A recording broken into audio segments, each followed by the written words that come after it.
말씀 보시겠습니다. 하나님 말씀은 요한복음 15장 1절부터 11절 말씀입니다.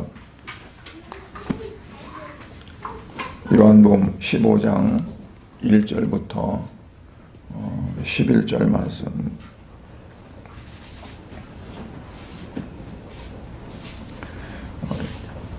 봉독은 1절부터 5절까지만 이렇게 하겠습니다. 나는 포도나무요 내 아버지는 농부라. 무릇 내게 붙어있어 열매를 맺지 아니하는 가지는 아버지께서 그것을 제거해 버리시고, 무릇 열매를 맺는 가지는 더 열매를 맺게 하려 하여 그것을 깨끗하게 하시느니라. 너희는 내가 일러준 말로 이미 깨끗하여졌으니 내 안에 거하라. 난 너희 안에 거하리라. 가지가 포도나무에 붙어있지 아니하면 스스로 열매를 맺을 수 없음 같이 너희도 내 안에 있지 아니하면 그러하리라. 나는 포도나무의 너희는 가지라. 그가 내 안에 내가 그 안에 거하면 사람이 열매를 많이 맺나니 나를 떠나서는 너희가 아무것도 할 수 없음이라. 아멘. 기도합니다. 하나님 아버지 감사드립니다. 오늘 이제 비가 부슬부슬 내리는 가운데 있지만 성도들이 주님의 날을 기억해서 아버지 앞에 이 시간 나와 예배할 수 있도록 은혜 주심을 감사합니다.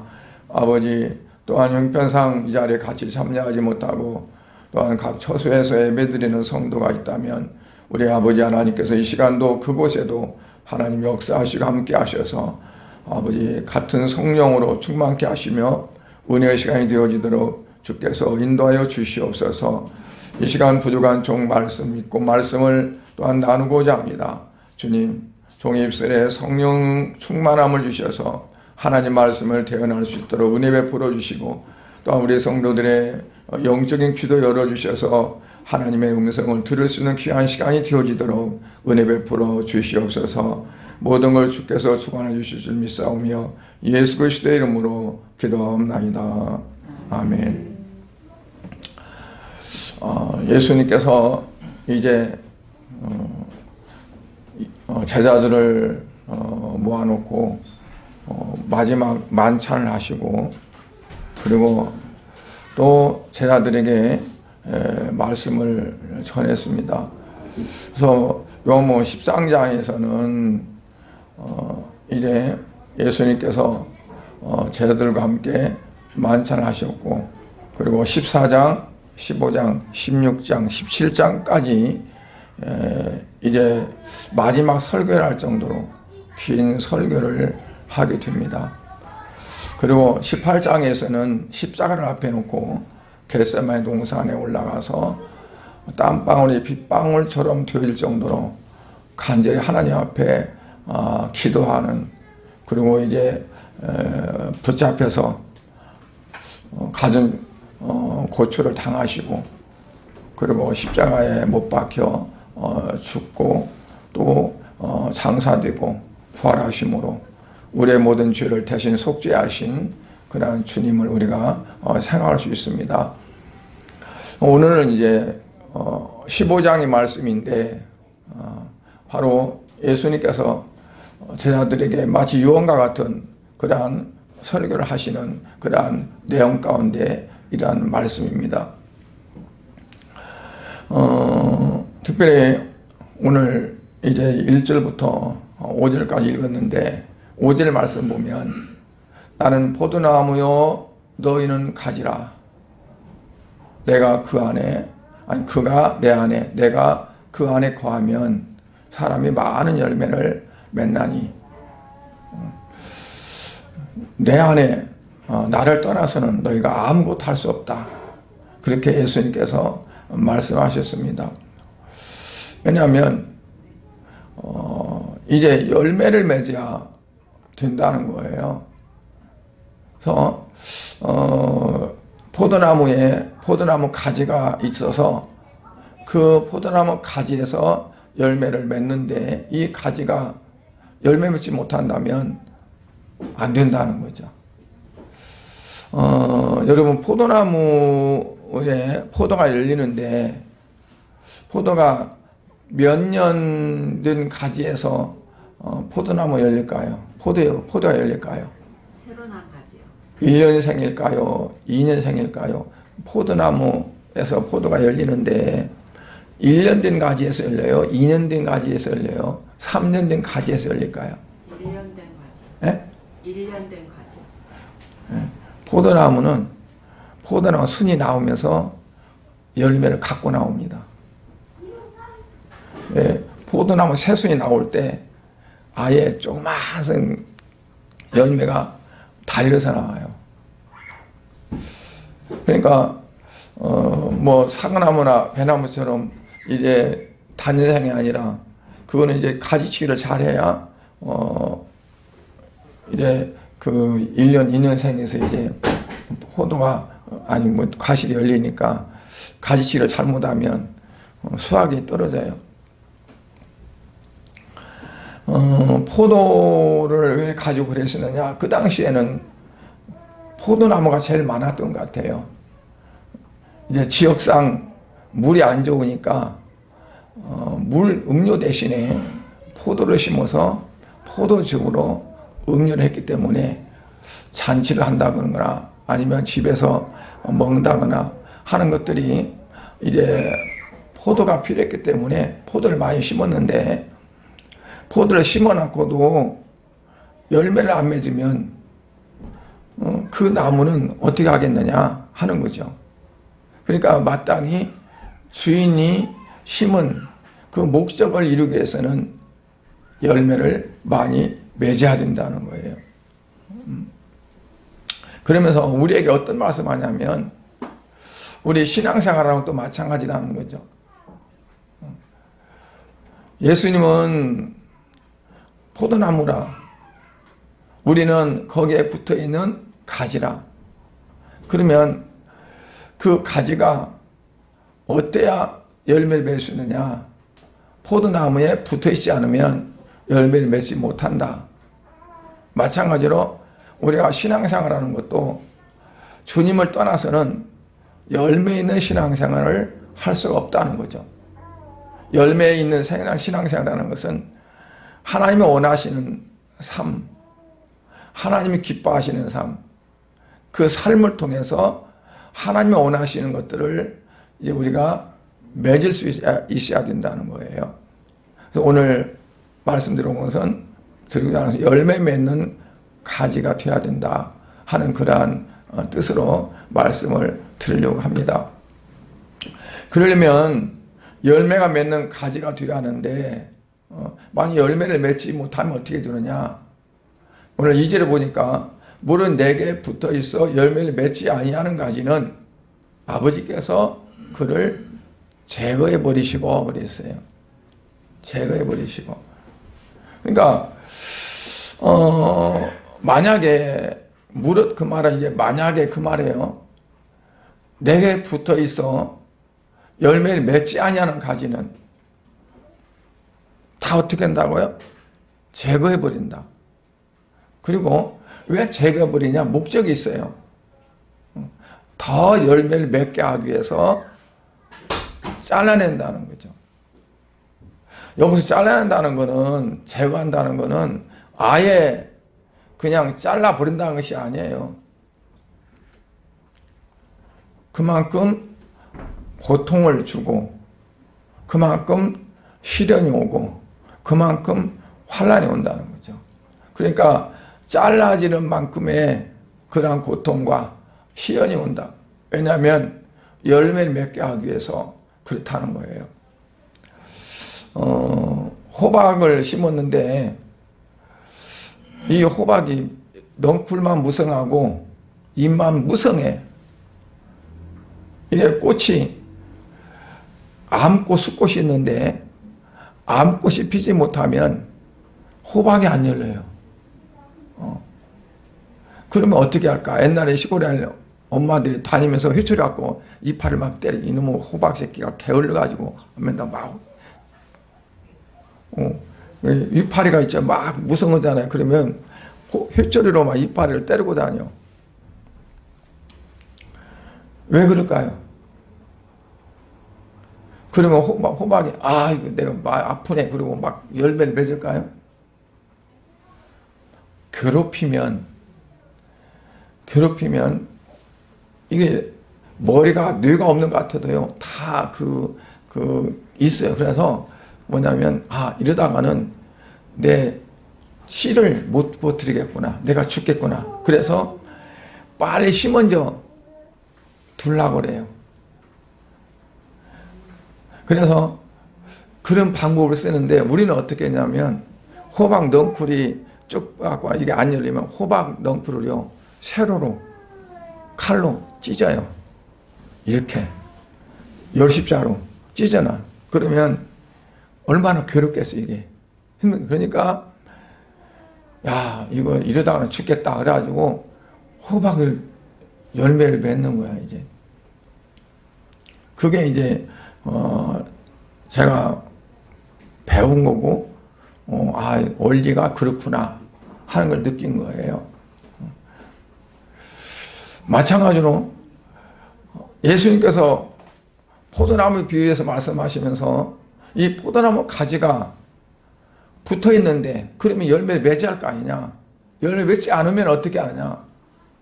제거한다. 근데 그냥 제거해버린다는 게 아니라 더 열매 맺게 하기 위해서 그것을 깨끗게 한다 그랬어요. 그 말은 환경을 바꾸는 거예요. 어떻게 바꾸냐면 고통을 주고 시련을 주고 괴로움을 줘서 이걸로 하여금 정신을 차리고 그리고 열매를 많이 맺는 그러한 것으로 바꿔진다는 거죠. 열매는 어떤 열매가 있을까? 제가 세 가지로 이제 말씀드렸는데 첫째는 믿음의 열매예요. 믿음의 열매, 어떤 열매를 맺을까? 성령의 열매를 믿음의 열매라고도 합니다. 왜냐하면 성령께서 우리에게 충만하지만 내가 그 열매 믿는 신앙을 가져야 열매일 수 있단 말이에요. 그래서 믿음의 열매예요. 갈라디아서 5장 22절부터 23절에 보면 성령의 열매에 대해서 말씀해요. 오직 성령의 열매는 사랑과 희락과 화평과 오래 참음과 자비와 양선과 충성과 온유와 절제다. 그러면서 이 같은 것을 금지할 법이 없느니라 그랬어요. 그러니까 우리가 믿음 생활을 한다면 어떤 열매를 맺어야 한다고요? 이 9가지 열매. 사랑과 희락은 기쁨을 말합니다. 화평은 화목을 의미하고 오래 참음이 인내를 말하고 자비, 사랑의 어떤 한 일면이죠. 양선은 뭐냐면 선을 추구하는 겁니다. 선하게 살으려고 애쓰는 거예요. 충성, 온유, 절제. 이것들이 뭐냐면 내가 정말 성령 충만해서 믿음의 삶으로 살려고 할 때 그게 이제 나타나는 열매라는 거예요.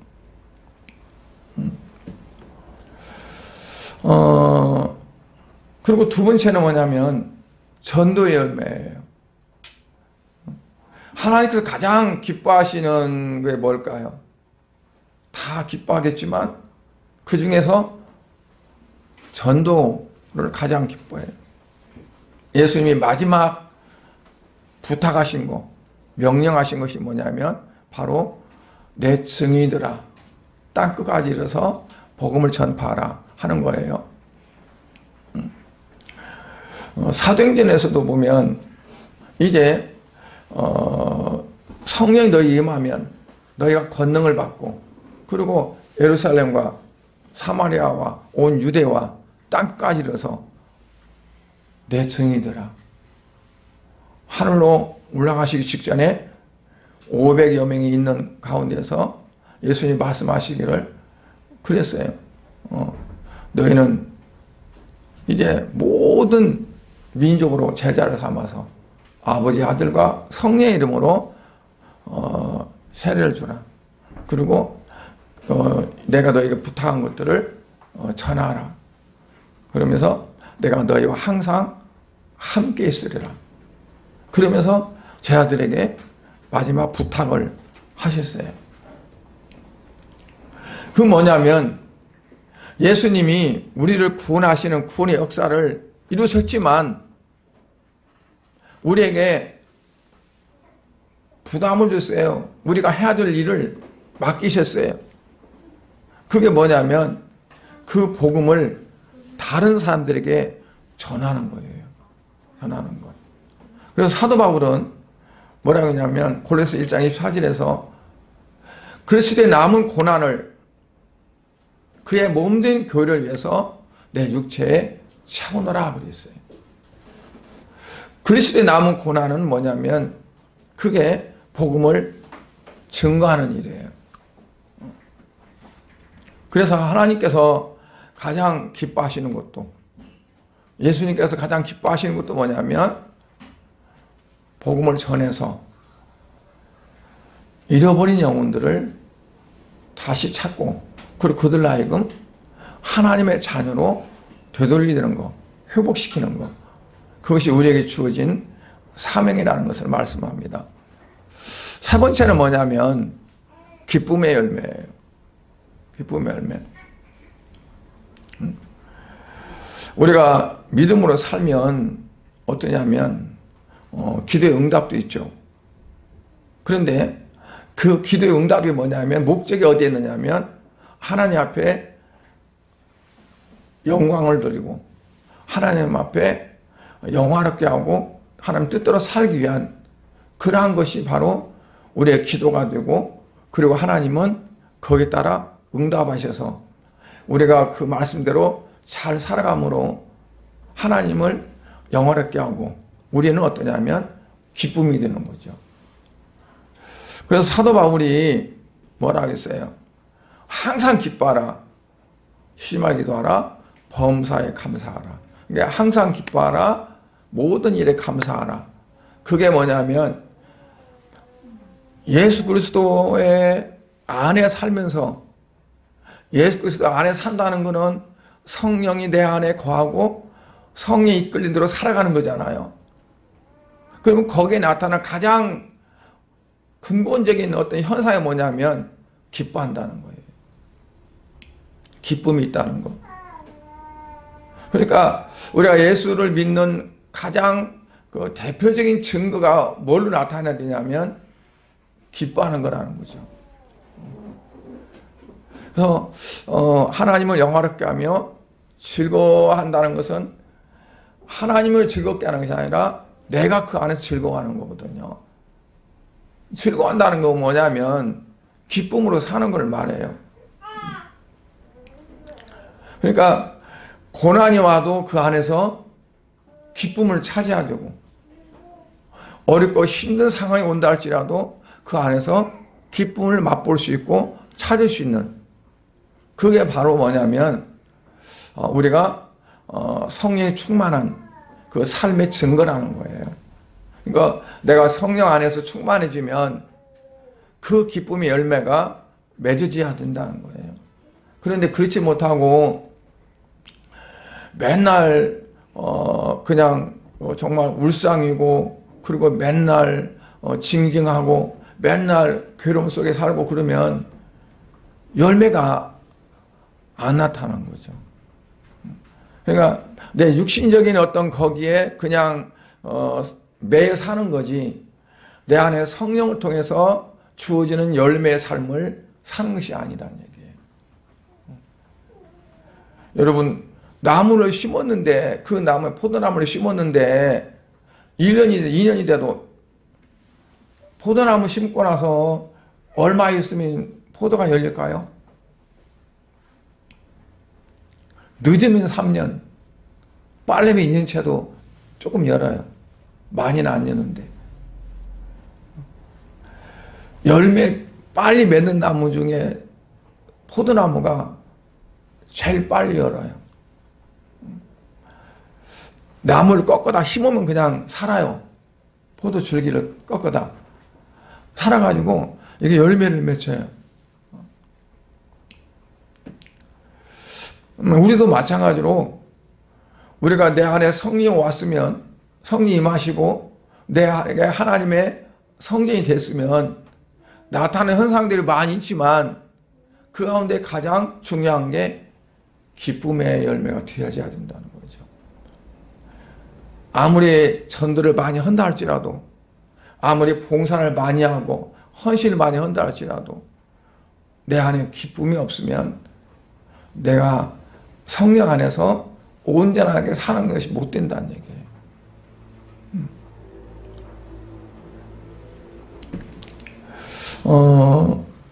그래서 우리가 어떻게 기쁨이 되느냐? 주님 때문에 우리가 기뻐하고 즐거워하는. 그러니까 사도 바울은 그랬잖아요. 나는 아무것도 가진 것 같지 않지만 나는 모든 걸 다 가진 자다. 다른 사람들이 볼 때는 나는 가난하다고 볼 수 있겠지만 나는 가장 부유한 자다. 사도 바울은 정말 감옥에 있으면서도 내가 너에게 다시 말하노니 기뻐하라, 감사하라. 예수님도 지금 십자가를 앞에 놓고 마지막 설교를 하시면서 그들에게 뭐냐면 너희들은 열매를 맺어라. 그 어떤 열매? 성령의 열매. 그 중에 기쁨의 열매를 맺어라. 예수님께서 왜 그렇게 그런 말씀하시면서 두려워 떨지 않고 오히려 기뻐했을까요? 하나님이 함께 하시고 하나님의 그 주어진 그 사명을 감당함으로 인해서 하나님의 뜻을 이룬다는 것, 하나님이 나를 지켜보고 나를 사랑하신다는 것, 그거를 예수님을 아시니까 그는 그 상황 가운데서도 기뻐할 수 있고 우리에게 기뻐하라고 말씀하시는 거거든요. 그러니까 우리가 어떤 환경에 처했던 간에 그게 중요한 것이 아니라 정말 내 안에 주님이 계시고 그리고 내가 주님의 뜻 안에서 살아가는 그러한 정말 성령 안에 충만한 삶이 되어지느냐 하는 그거가 더 중요하다는 걸 볼 수 있어요. 요한복음 14장 27절에서 보면 뭐 나오냐면 곧 나의 평안을 너에게 주노라. 왜냐하면 제 아들이 두려움 속에 있어요. 너희는 근심하지 말라. 걱정하지 마라. 왜냐하면 예수님이 십자가에 죽으신다고 하니까 제 아들이 다 이게 뭐야 그러거든요. 그래서 그들에게 걱정하지 말라, 염려하지 말라, 내가 떠나는 거, 너 있을 곳을 예비하는 거다, 준비하러 가는 거다라고 말씀하시면서 27절에서는 곧 나의 평안을 너에게 주노라 그랬어요.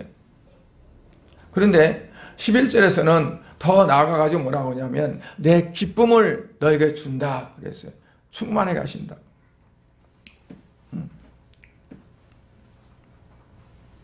11절 보면 내가 이것을 너에게 이루면 내 기쁨이 너희 안에 있어 너의 기쁨을 충만하게 하려 합니다. 내 기쁨이 충만하게 하려면 예수님의 기쁨이 내 안에 있어야 된다는 거예요. 왜 예수님이 그렇게 기뻐했을까? 예수님이 왜 그랬을까? 그걸 가지고 있을 때 내 안에서 기쁨이 충만해진다는 거예요. 환경적인 것들이 좋은 게 있어서 그것들이 내 안에 들어옴으로 내가 기뻐한다는 것은 일시적인 거예요.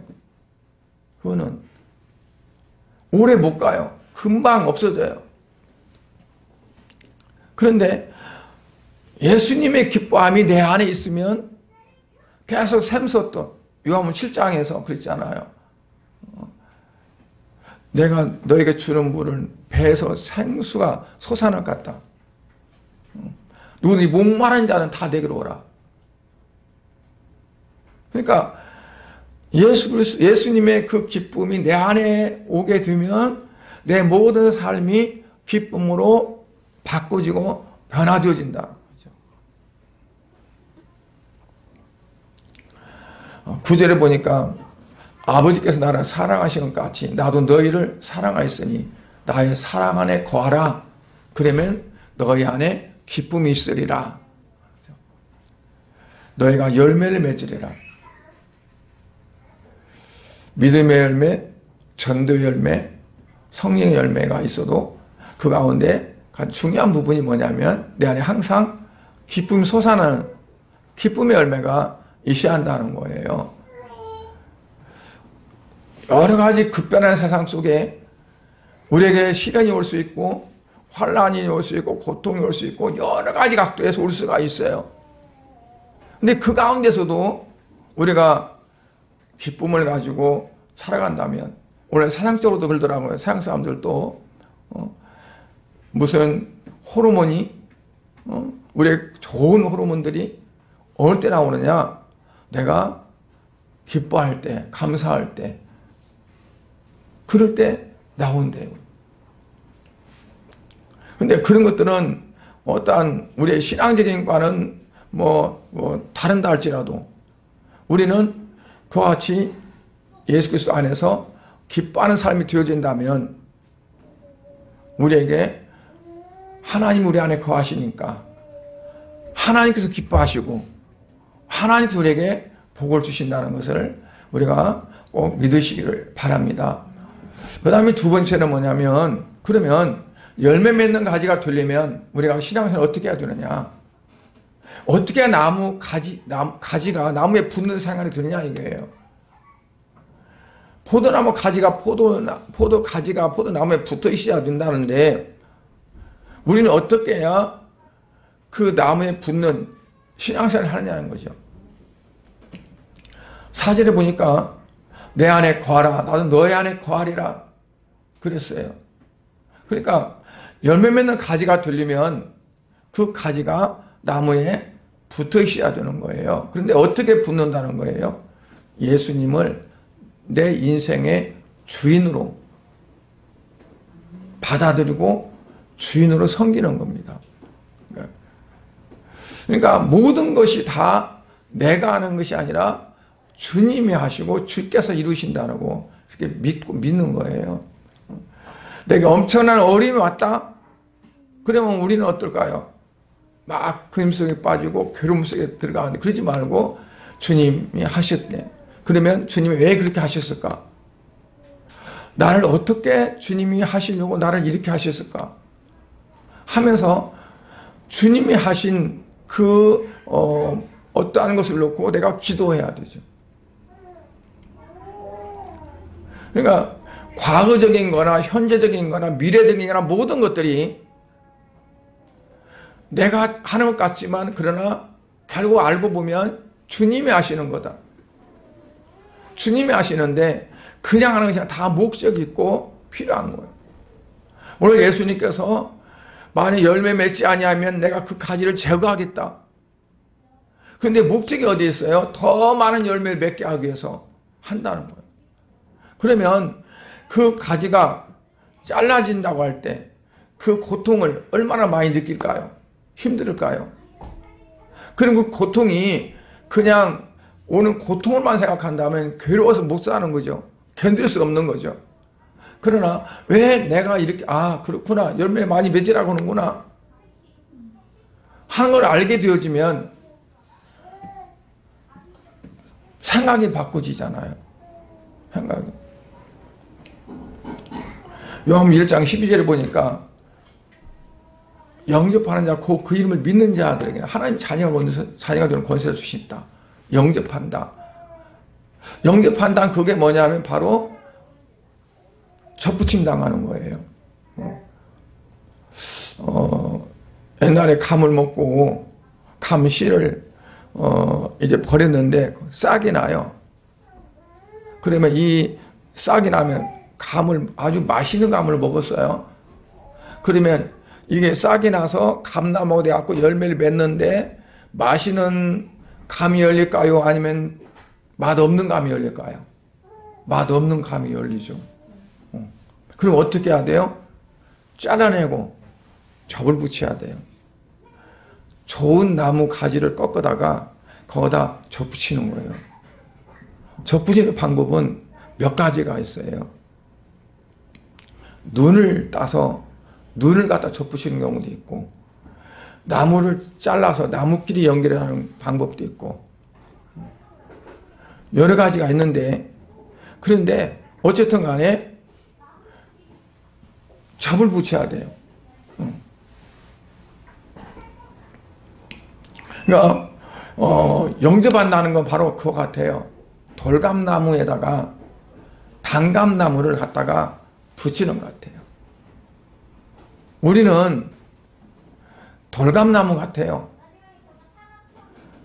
우리가 내놓는 것들은 다 떨어져서 못 먹는 것들, 이 조그마한 것들, 그래요. 그런데 예수님으로 접붙이는 거예요. 그게 바로 영접하는 거예요. 그래서 이제 거기서 맺어지는 거는 어때요? 나오는 것들은 똘감을 여는 것이 아니라 단감을 열고 좋은 감을 열게 되는 거예요. 그래서 예수 그리스도를 영접했을 때 어떤 삶이냐, 예수 그리스도로 살아가는 삶, 그게 바로 사도 바울이 고백했던 것처럼 이제 내가 사는 것이 아니라 내 안에 예수 그리스도가 사신다. 나는 이미 끝났다. 그리스도가 십자가 못 박힐 때 나는 이미 끝났고, 그 예수 그리스도가 내게 접붙여져서 내가 살아가는 것은 이제 예수 그리스도 살아간다. 가지가 뻗어도, 이파리를 내도, 열매를 맺어도 어떻게 해요? 내 본성, 내 어떤 것들이 아니라 다른 똘감의 그 본성으로 나오는 것이 아니라 단감으로 나타난다는 거죠. 그러니까 열매 맺는 가지, 가지가 나무에 붙어야 하는데 바로 그와 같이 접붙임을 당하는, 그게 되어져야 된다는 거죠. 그리고 두 번째는 뭐냐면, 열매 맺는 가지가 되려면 가지가요 커야 돼요. 성장해야 돼요. 성장하지 않고 이렇게 계속 이렇게 커나가는데, 커나가지 않고 그냥 멈춰버린다면 열매 정상으로 맺을 수가 없어요. 마찬가지로 우리 믿음도 어때? 믿음도 자라야 돼요. 성장해야 돼요. 그러면 그 가지가 자라기 위해서는 어떻게 해야 돼요? 나무 가지가 자라려면 두 가지가 있어요. 나무도 숨을 쉽니다. 어떻게 숨을 쉴까요? 밤에는 탄산가스를 흡수하고 산소를 내놔요. 낮에는 햇빛을 받아갖고 동화작용을 일으켜요. 동화작용을 일으켜서 이제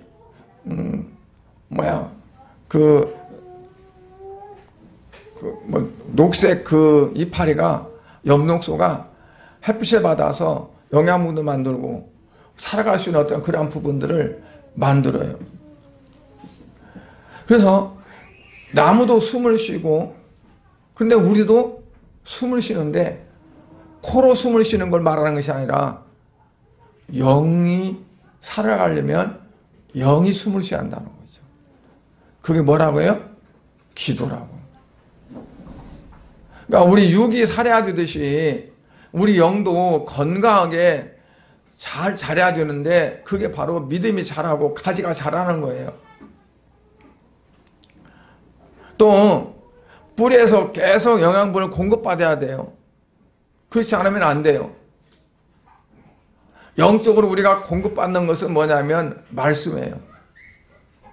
그러니까 숨 쉬어야 되고 영양을 공급받아야 되고, 또 우리가 이걸 어떻게 한다고요? 기도해야 되고 말씀을 먹여야 되고, 기도하면서 계속 주님과 교통하면서 내가 영적으로 호흡을 하고, 그리고 말씀을 계속 읽고 말씀을 들으면서 영적인 양식을 우리가 취하게 되고, 그럴 때 우리의 영이 자라게 돼요. 성숙하게 돼요. 어디까지 자라겠느냐? 그리스도의 장성한 분량까지 자라라고 했어요. 어디까지 자라라고요? 그리스도의 장성한 분량. 예수님을 우리가 끝까지 닮아가야 된다. 그게 바로 성화예요. 계속 성화되어서 주님의 인격과 주님의 품성과 주님의 충성된 어떠한 그러한 부분과 그 부분들을 우리가 계속 닮아가야 돼요. 쫓아가야 돼요. 그런데 그렇게 닮아가려면 어떻게 하냐면 내가 십자가를 지지 않으면 안 돼요. 너희가 나를 따르려거든 어떻게 네 목숨을 버리고 자기 십자가를 지고 나를 따라야 된다고 그랬어요. 그러니까 내가 죽는다 해야 돼. 내가 살려고 했던 지금까지 내 마음으로 내 생각으로 했던 모든 것들이 죽고 그리고 예수 그리스도가 내게서 살아가는 그 삶이 되지 않으면 그게 안 돼요.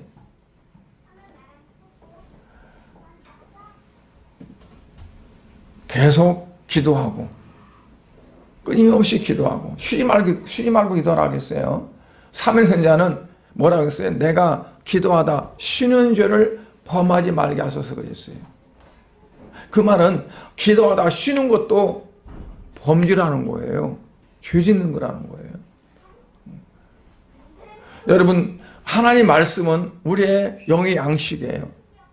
그리고 그 영의 양식이 우리로 하여금 영적으로 살아갈 수 있는 에너지, 그러한 시너지를 가져오게 돼요.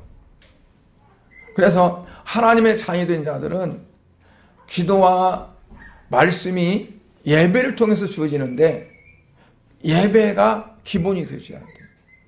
교회에서 하는 여러 가지 일들이 있는데 그 가운데서 가장 중요한 부분이 바로 예배입니다. 교회에서 교육도 또는 전도도 헌신도 여러 가지가 있지만 예배가 중요해요. 어떤 일이 있어도 하나님 앞에 예배하기 위해서 우리가 힘써야 돼요.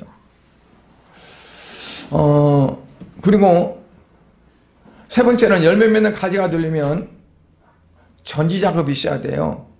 가지치기를 해야 돼요. 그런데 가지치기를 목적이 어디가 있다고 했어요? 더 많은 열매 맺기 위해서. 우리 성도들은 내 자신의 가지치기가 필요해요. 내게 잘라낼 것이 있으면 잘라내야 돼요.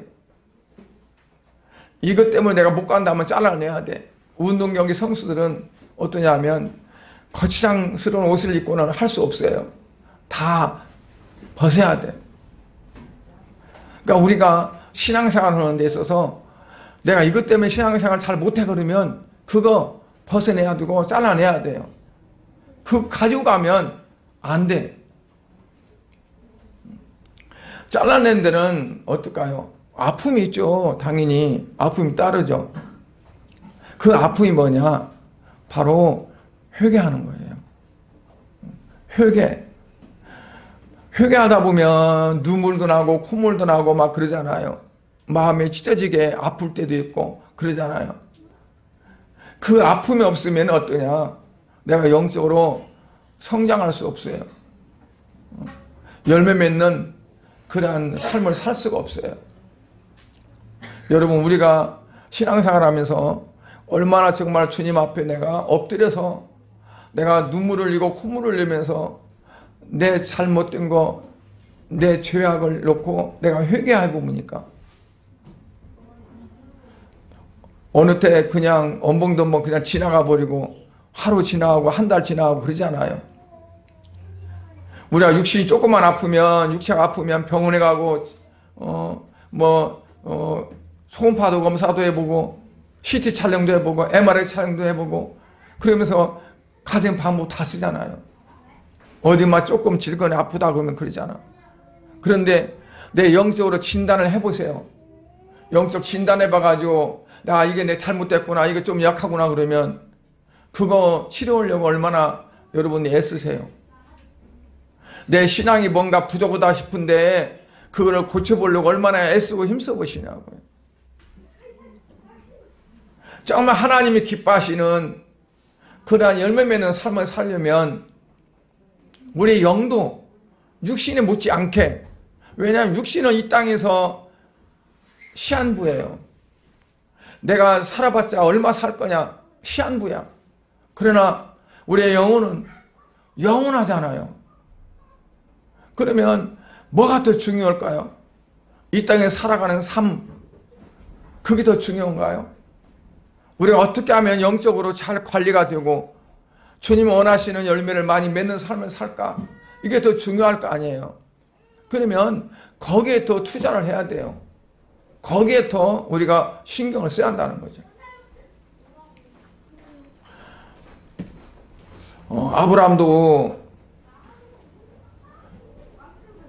결국은 하나님으로부터 인정받는 그 신앙이 될 때는 자기 아들 모리아산에 올라가서 하나님이 말씀하신 대로 죽이려고 칼을 들고 찔리려고 하는 그동안에 얼마나 많은 이게 왔다 갔다 했을까요?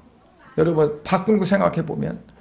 그러나 그 모든 것들을 다 내려놓고 하나님 말씀대로 따르기 위해서 순종하기 위해서 했던 그게 없었으면 아브라함도 믿음의 조상이 아마 되지 못했을 거라고 봐요. 요셉도 마찬가지예요. 요셉이 그 많은 고통을 겪으면서 긴 터널을 지나듯이 지나간 거예요.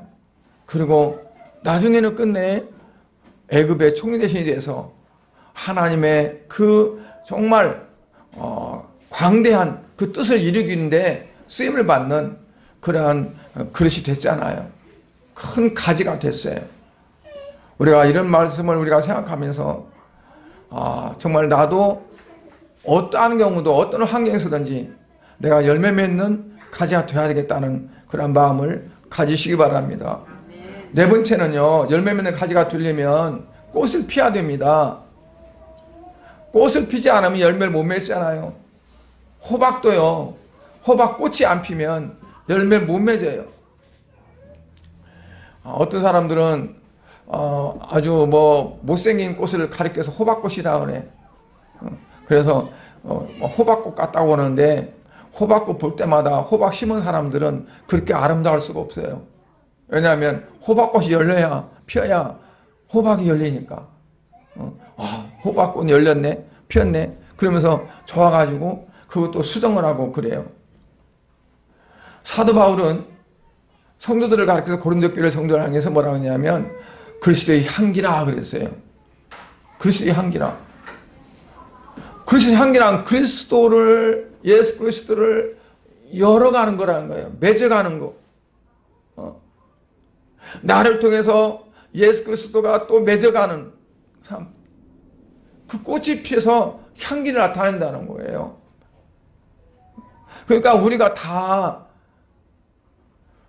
그리스도의 향기를 나타내는, 사람의 냄새를 풍기는 것이 아니고 돈 냄새 풍기는 게 아니라 인간의 어떠한 수한 어떤 그 냄새 풍기는 게 아니라 그리스도의 향기를 나타내는 그러한 꽃을 피워야 된다는 거죠.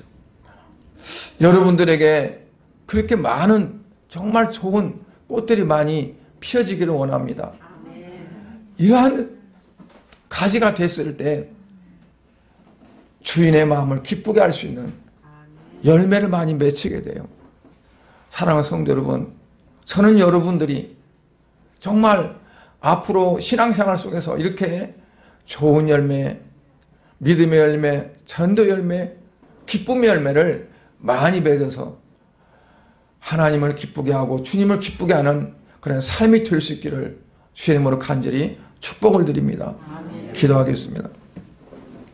하나님 아버지, 주님의 은혜와 사랑을 감사를 드립니다. 예수님은 십자가를 앞에 놓고 설교하시면서 나는 포도나무, 너희는 가지라. 그가 내 안에, 내가 그 안에 거하면 사람이 많은 열매를 맺나니 그 사람이 정말 나를 떠나서는 열매 맺을 수 없다고, 맺을 수 없다고 그렇게 말씀합니다. 아버지 하나님, 우리도 이제 예수 그리스도에 붙어있는 가지가 되어서 주님이 원하시는 믿음의 열매, 전도의 열매, 기쁨의 열매, 성령의 열매 충만히 맺을 수 있도록 은혜 베풀어 주시옵소서. 날마다 기도로, 날마다 말씀으로, 날마다 성령 충만함으로 아름답게 자라서 우리 양문교회 모든 성도들은 가는 곳마다 그리스도의 향기를 나타나게 하시고, 가는 곳마다 기쁨의 열매, 사랑의 열매, 전도의 열매, 믿음의 열매를 충만하게 내서 하나님은 물론이요 사람들에게도 기쁨을 줄 수 있는 이러한 성도들이 다 되어지도록 은혜 베풀어 주시옵소서. 아버지 하나님, 어떠한 환경이 내게 오더라도, 어떤 상황이 내 앞에 놓여진다 할지라도 아버지, 그 가운데서 정말 주님의 뜻을 우리가 깨닫고, 더 많은 열매 맺게 하기 위해서 그렇다는 것을 우리가 깨닫고 더 많은 열매를 맺을 수 있는 가지들이 될 수 있도록 축복하여 주시옵소서. 예수님 이름으로 기도드려옵나이다. 아멘.